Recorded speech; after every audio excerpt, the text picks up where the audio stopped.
The Jimmy Olsen Radio Network. Spinal adjustments provided by Dr. Chad Rolfson. The Spinal Tuning Chiropractic Center is a Des Moines area low flat fee per month unlimited chiropractic care practice. When life happens, just adjust. Schedule today at spinaltuning.com. Barbecue provided by Kenny's Rib Wagon, catering ribs for your pleasure and serving daily at Plaza Pub, 62nd and Douglas in Des Moines across from Merle Hay Mall. Find Kenny's Rib Wagon on Facebook.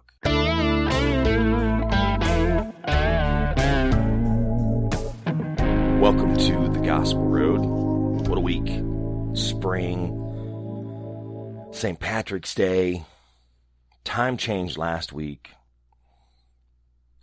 Kind of pulled double duty this week, filling in over at KJJY, doing mornings and then still doing my afternoons. So doing half days at Iowa Catholic Radio. Long week, let me tell you. And then yesterday, I decided to watch the Snyder Justice League. 4 hours. Was it 4 hours and 2 minutes? 2 hours and 2 minutes longer than the original Justice League. It was interesting. It was different. But I know that's kind of what's on people's minds right now. I had a couple friends that were also watching that as after it was released on HBO Max. So many things, so much going on.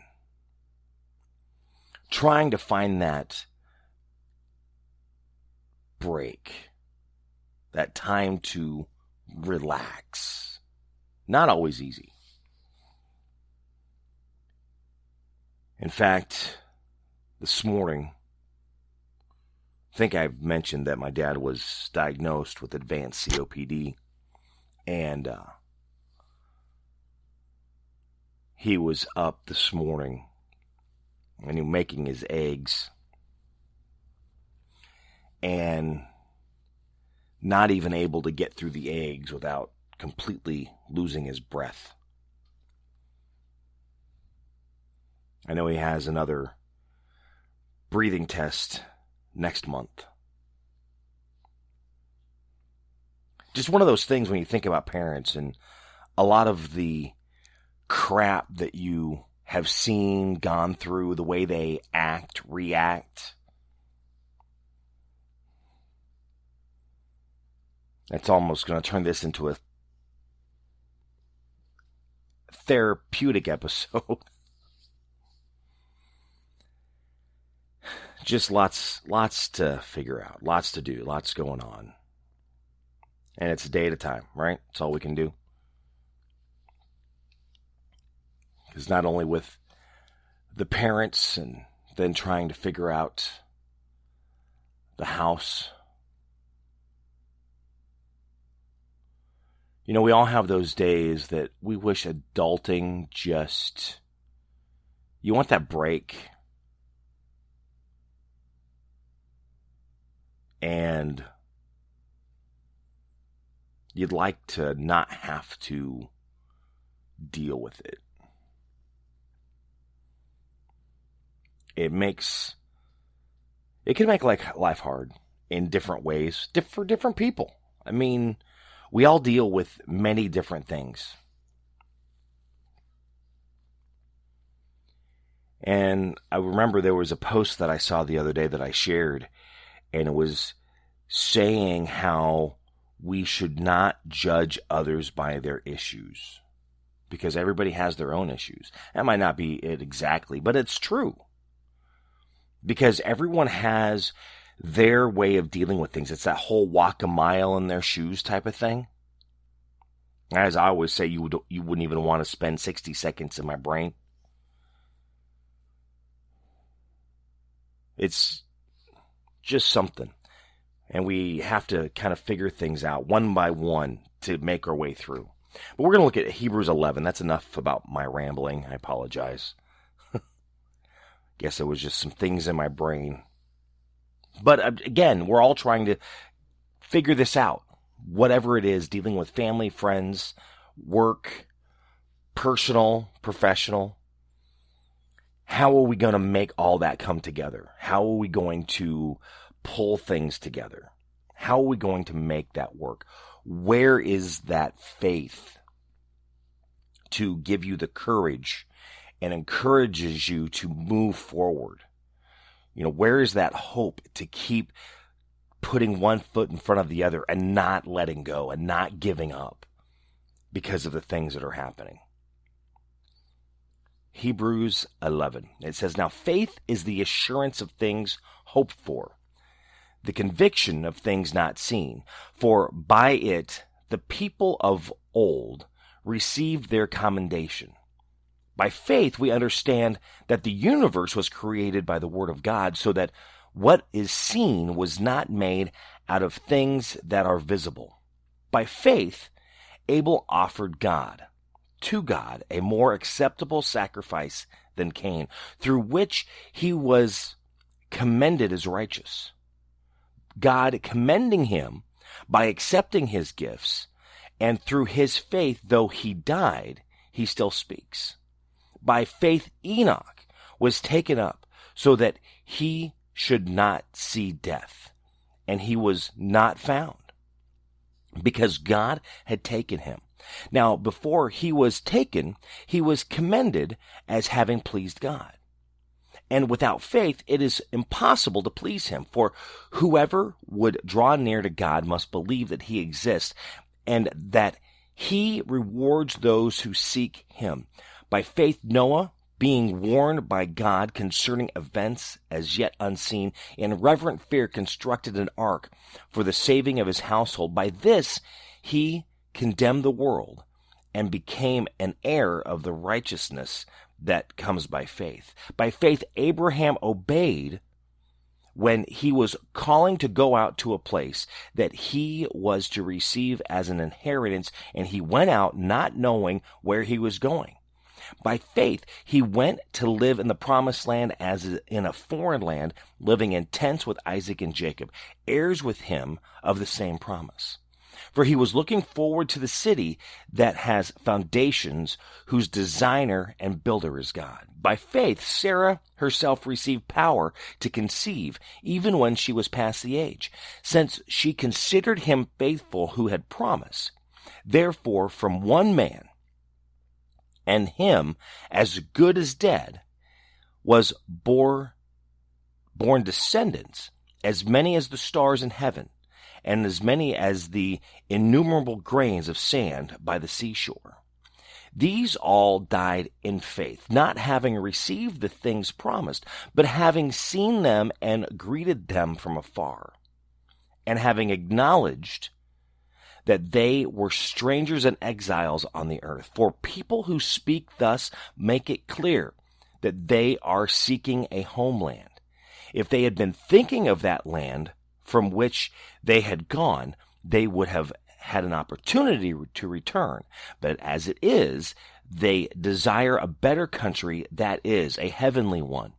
Therefore, God is not ashamed to be called their God, for he has prepared them a city. By faith, Abraham, when he was tested, offered up Isaac, and he also had received the promises, was in the act of offering up his only son, of whom it is said, through Isaac shall your offering be named. He considered that God was able to even raise him from the dead, from which, figuratively speaking, he had received him back. By faith, Isaac invoked future blessings on Jacob and Esau. By faith, Jacob was, when dying, blessed each of his sons, Joseph bowing in worship over the head of his staff.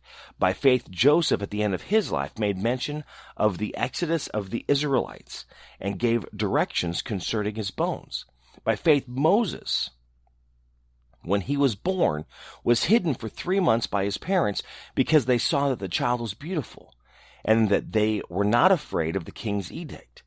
By faith, Moses, when he was grown up, refused to be called the son of Pharaoh's daughter, choosing rather to be mistreated with the people of God than to enjoy the fleeting pleasures of sin. He considered the reproach of Christ greater wealth than the treasures of Egypt, for he was looking to the reward. By faith he left Egypt, not being afraid of the anger of the king, for he endured as seeing him who is invisible. By faith he kept the Passover and sprinkled the blood, so that the destroyer of the firstborn might not touch them. By faith, the people crossed the Red Sea as on dry land, but the Egyptians, when they attempted to do the same, were drowned. By faith, the walls of Jericho fell down after they had been encircled for 7 days. By faith, Rahab the prostitute did not perish with those who were disobedient, because she had given a friendly welcome to the spies. And what more shall I say? For time would fail me to tell Gideon, Barak, Samson, Jephthah, and of David and Samuel and the prophets, who through faith conquered kingdoms, enforced justice, obtained promises, stopped the mouths of lions, quenched the power of fire, escaped the edge of the sword, were made strong out of weakness, became mighty in war, put foreign armies to flight. Women received back their dead by resurrection. Some were tortured, refusing to accept release, so that they might rise again to be better. Others suffered mocking and flogging, and even chains and imprisonment. They were stoned. They were sawn in two.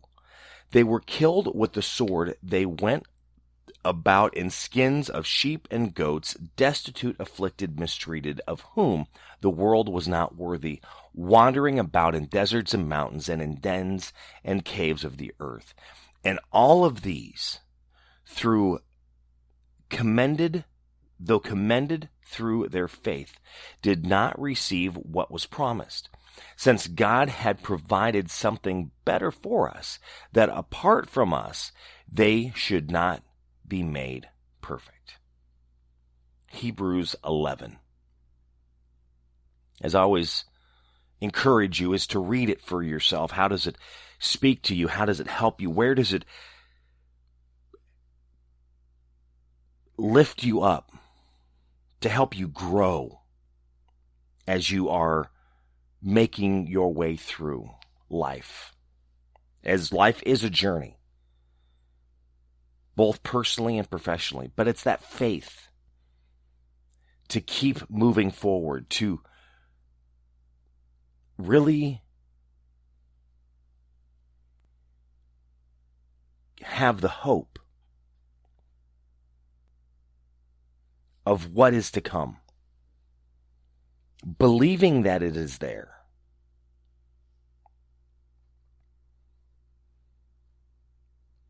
You know, faith is the assurance of things hoped for and the conviction of things not seen. You know, we have a plan. We know what that idea is at the end of that plan, but you cannot always see what the completed piece is as you are figuring things out. But we are moving our way through faith. You are answering the phone because you work at a call center, and the person's calling because they're looking to buy insurance or whatever it may be, cable. And you're hoping that they are going to purchase. That's why they called you. You're having faith that they are. But we're not sure of that outcome. We're not sure of what it'll actually happen. You know, we all have that plan in our life where we're going to start. And at times plans change. So you really aren't sure what is going to happen when it's all said and done as we make our way through our life. I mean, I was going to be a youth pastor and ended up being in radio for a long time.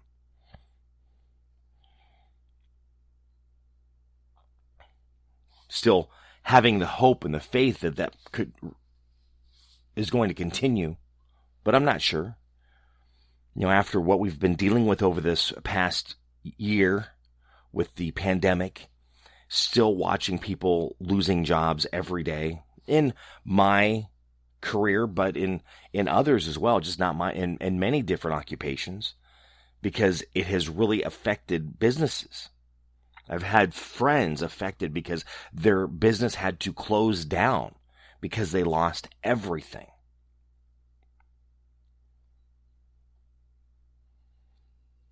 But you need to have faith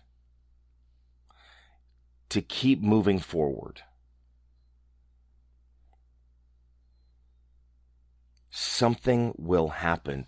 And this is where we come in to encourage and help one another, to lift them up when they're having these issues, when they're falling into the problems of life, being destitute, mistreated, afflicted. I mean, we all, I'm sure, know someone that in one way or another this is affected. Even outside of the pandemic, I'm sure we all know someone that something has happened in their life that they have been affected. We will know people in our future that something will happen into their life, maybe even to you, maybe even to me, that will cause us to be affected, afflicted, destitute, mistreated. But how are you going to react? How are you going to help? What are you going to do to help them make it through that situation? To encourage them to keep the hope, to not lose sight of that goal, to be a better person, to strive to be the best that they can be. We're not going to be perfect. We can't be perfect. But we can strive to be the best version of ourselves that we can. Hebrews 11. Read that. How does it really speak into you? How does it help you? How does it help you be that better person? If you enjoyed this, thank you so much for listening. You can be sure to share it on social media, both Facebook and Twitter, and wherever you listen to your favorite podcasts. In fact, if you would even be gracious enough to rate the podcast as well, I would appreciate that. You can follow me on social media, both Facebook and Twitter, at My Buddy Jimmy, even on YouTube at My Buddy Jimmy 101. Thank you for listening to The Gospel Road. Read it for yourself. Hebrews 11. Have a great day. God bless. The Jimmy Olsen Radio Network.